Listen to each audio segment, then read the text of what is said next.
Namaskaram friends. So in today's video I am going to start lectures on spirituality.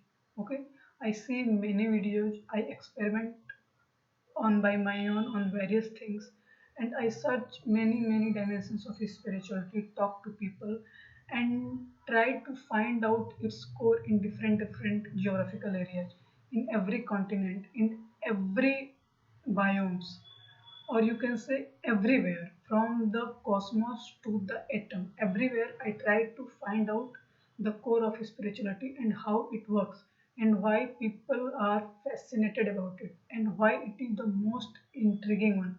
When How do I get into it? Okay, when I start actual study.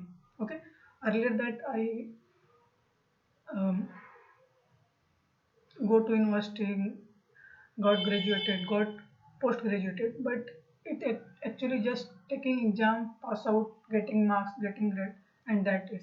But actually, when I start reading or understanding things by my own and taking a break from jobs and from universities, then I realized that I know nothing. Actually, I know nothing. What I know is just what people say. I gather that information, and then I recycle it and say to anyone. Okay, so very less experience of that knowledge. What do in my day-to-day life is an experience by itself, but why what actually taught in the college, in the university, is very less percentage of it is experiential. All that are just information preparing you for a let's say cogs in a economic machine.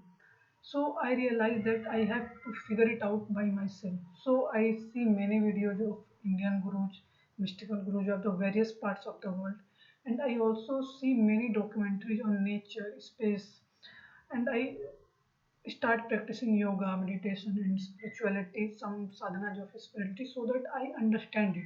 Okay, and why I am teaching this is because I want that people who want to know about anything and they do not find answer of it on the internet or anywhere, I must provide that. So this is my experience. Okay, but you can learn from this and apply in your life.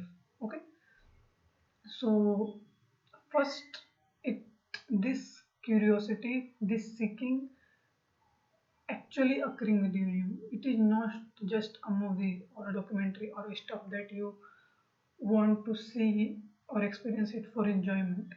Of course, when you go into its deep, it is an enjoyment. It is a very good, I can say, method you can apply in your life, and everyone should. So, today's topic I start with Tantra. What is Tantra? Okay, and where this practice follow, why people do tantric kriyas, and what are its benefits. Okay, so Tantra.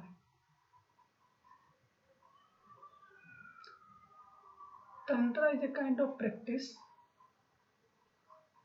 which people do to apply their knowledge. Okay, like you can hear about mantra, tantra. Okay, so there are tantric people in India who do certain practices, and in a very short span of time they do things which a normal people take a year or a decade. Okay, so this is a method through which you can done your job in a very quickly. Okay, but it requires a lot of effort to learn and atmosphere in which you practice. Okay, so there are mainly six subtopic of it. I read it from Sadhguru exclusive videos, and I understand it and try to manifest it here. Okay, so see, tantric way.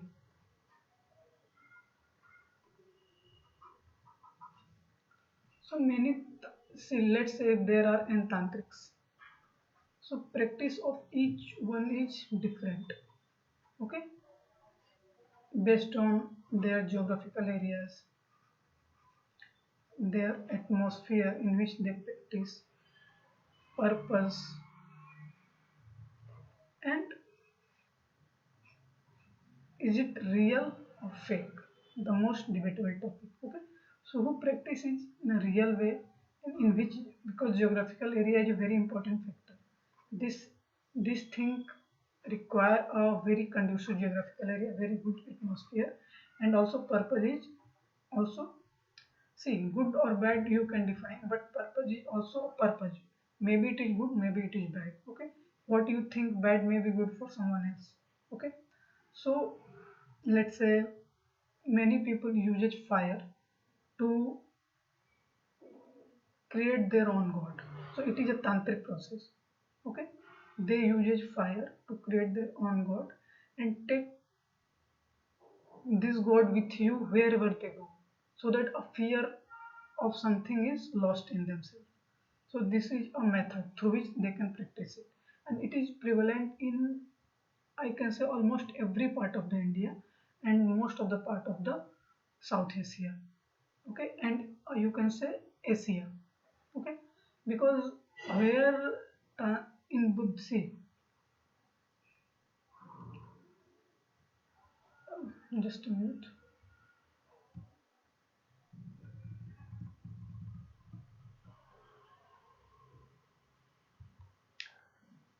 we know that Hinduism is the most oldest religion. From this, Buddhism, Jainism, and Sikhism evolved. Okay, so Tantric is very much prevalent in this religion, and some part of it is adopted by the Buddhism. So we call that Tantric Buddhism. Okay, so different kind of shapes of man, woman, world, they created for their own well-being and use it for their own well-being. Okay, very different kind of creatures or man or woman they created for, through their, by enhancing their energy or by practicing some sadhanas. Okay, so atmosphere like they uses fire, they uses, what I can say, flesh, bone, or ashes, and they use it to create something which beneficial for us. So people may find tantrism as a bad thing. Many people think, because they live in such a manner that they, many of the saints tantric not wear anything, just naked, uh, pour acid on their body and do very weird thing, which people thinks weird, but from their experience it is a good thing. Okay, so the second topic is power of goddess. Very much power of a goddess. So they created goddess by using then tantric knowledge. Okay, and they use this goddess for for their work. Okay, let's say if they want to go in a jungle which is very dense and very fearful, lots of animal wandering here and there in search of food, so they use this goddess as a protection for themselves, and actually these goddess travel with him. A normal people cannot see them, but in their experience he or she is actually with him, traveling with him. Okay, and for other purposes, like let's say for protecting their house, when they go here and there, their house must be protected, no and other animal, no man rob them or destroy them. So for that purpose they also created goddess, and ultimately for their well-being they want to open other dimensions of life which require other support of any other system. So they created goddess and using benefit of it. Okay, and when you travel in any part of the world, and mostly in southern India, some part of northern India, in China, in Japan, in Southeast Asia, in this, because these geographically they are so much connected that culturally they are same. Buddhism is spread from India to the Eastern Asia, to the Southeast Asia, Japan, Sri Lanka, Malaysia, Indonesia, China. In all this part of Buddhism is spread, and in Tibet also a modified form of Buddhism. In India also Buddhism in modified form, Jainism, Sikhism, Hinduism. Hinduism is the most oldest religion, and religion spread bifurcated from it are also taking a root of this.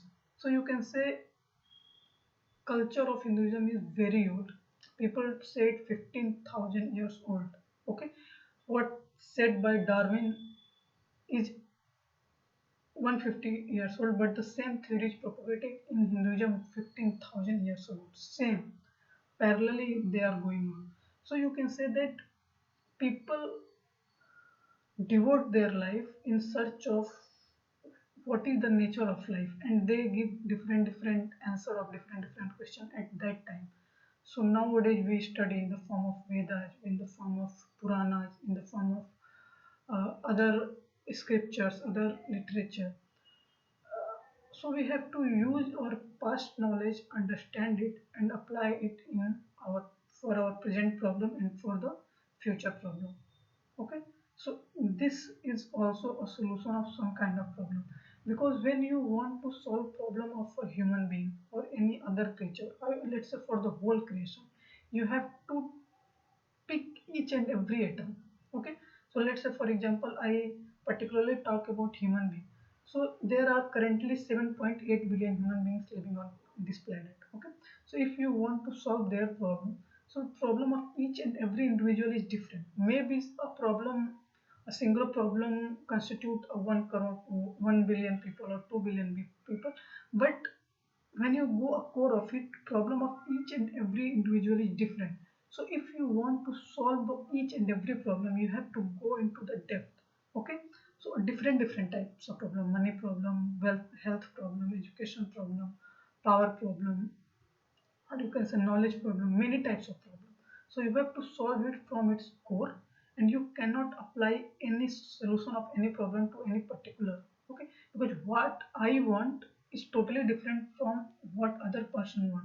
Maybe the question look like same, but this is not. Because let's say I want to talk about education through my experience, other person talk about experience from their experience. So in education, maybe the category wise low to high they are different, but in also in this category the type of problem is actually very different. Okay, so what I'm trying to say here is,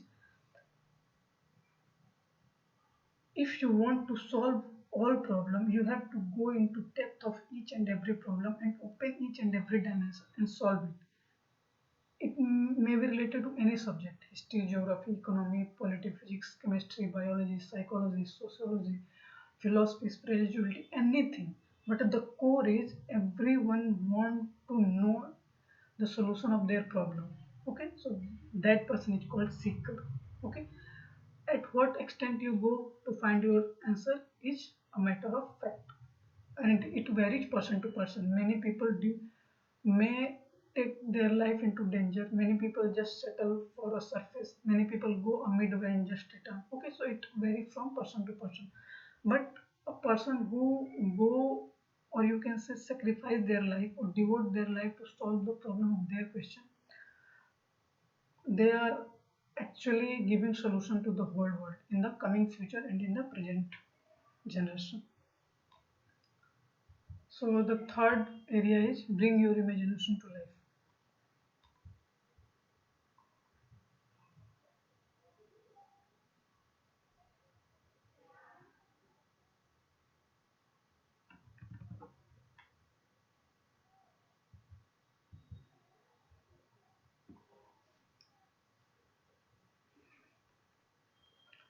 Bring your imagination to life.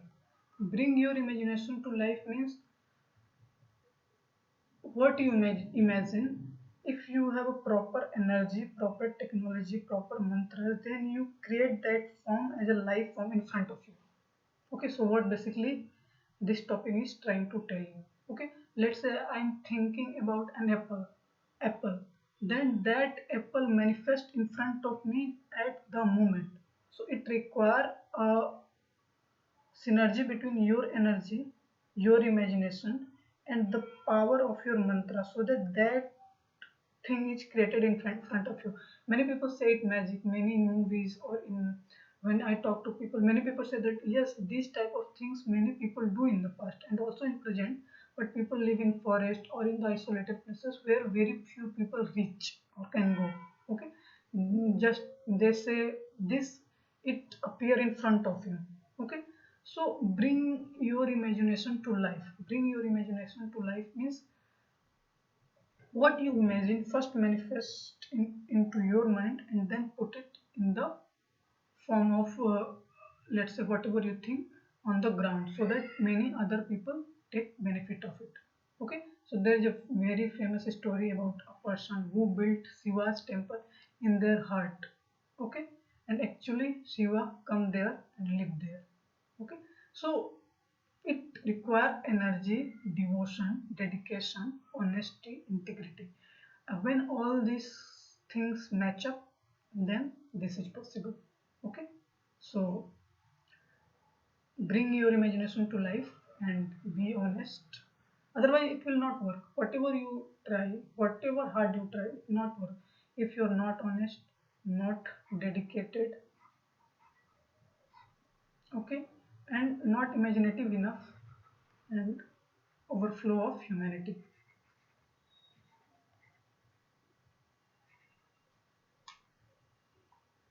So the fifth dimension is fourth. Arisa practices tantric.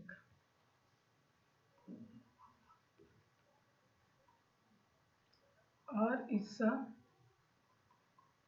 practices tantric. What it means is, in ISA Foundation is an institution in Coimbatore. So there are many people live there, many saints, brahmacharis, normal people. Okay. Um, People who do many, you can say, business people also. So they live there. So question is that are ISA practices tantric? Because many people take this word in a negative way. Okay. So it is possible now people who live in this institution, and this institution is focused on spirituality, yoga, meditation, and for the well-being of people. Why not people practice it? Because it is also a solution of a problem. Okay. So people who suffer from this go here. So why they not practice it, and why saints, brahmacharis, and gurus provide this solution to that person. So it is very much obvious that yeah, ISA practitioner practice tantric, because this question arises in many people's mind. Okay. So if people of ISA Foundation try to solve their problem, they have to give them tool and technology, of course, after analyzing their state of mind, their stability level, and then they allow them. And people who are competent of that, of course, they practice it. Okay, and it must be practiced and spread, because it is a good technology to solve the problems. Fifth one is Tantric Buddhism.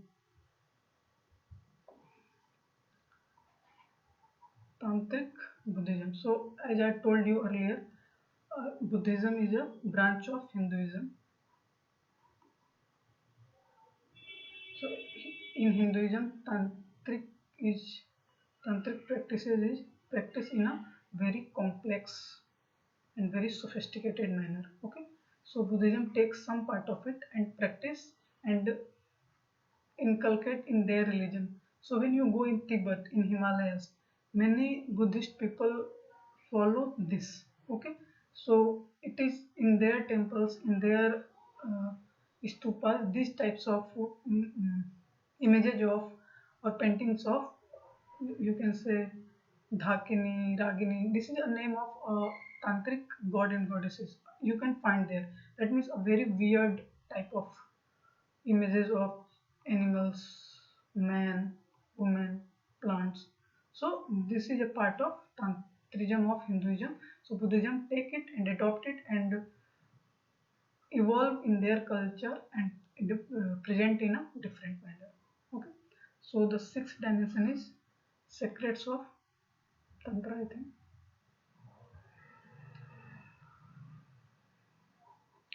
Secrets of Tantra. Secrets of Tantra is, to do this, there are many secrets, because all secrets are not told to the normal people, because very few people are capable of it. Okay, so many knowledge of it is kept secret, and if a right person come at a right time to a right guru, these theories or this knowledge is given to them by various gurus. Okay, that's why many things are kept secret in tantrism also. Okay, so that are the secrets, but also people who are capable of it and uh, take enough step to get that answer and keep their body and mind in a stable position. They get this knowledge from the gurus, from the various brahmacharis in person, and practice it in various other geographical areas. Okay? So there are many secrets, very, and people also go on search of tantrism and practice it to know their truth. But there are many secrets hidden, and very few people are able to explore it or get that knowledge. Okay, because it affects a normal people life in a huge manner. That's why it's kept secret. Okay, if it's not affecting that, it's open for all, but it's kept secret because it requires a stable body, mind, and a more sophisticated and a complex practices which people can perform, and also not spread in a normal world. In a given geographical area you perform, and other people take benefit of it. That's why it is kept secrets. So there are many secrets. So on layer by layer, as your knowledge evolve, we reveal this. Okay, so I hope you love this sixth dimension of tantras, their ways, when they created goddess, their power, your imagination is a practice, is a volunteers practice, or is a meditation seekers volunteers practice tantrism, tantric Buddhism, and secrets of tantra. Okay, so the way, power, imagination, uh, people who live in Isha foundation, Buddhism, and secrets of tantra. So these are six very powerful key. You have to remember this and explore through these keywords. Let's say these are just keyword. Explore this in your own terms. Okay, and enjoy this. Okay, so I hope you love this topic. Namaskaram. Thank you.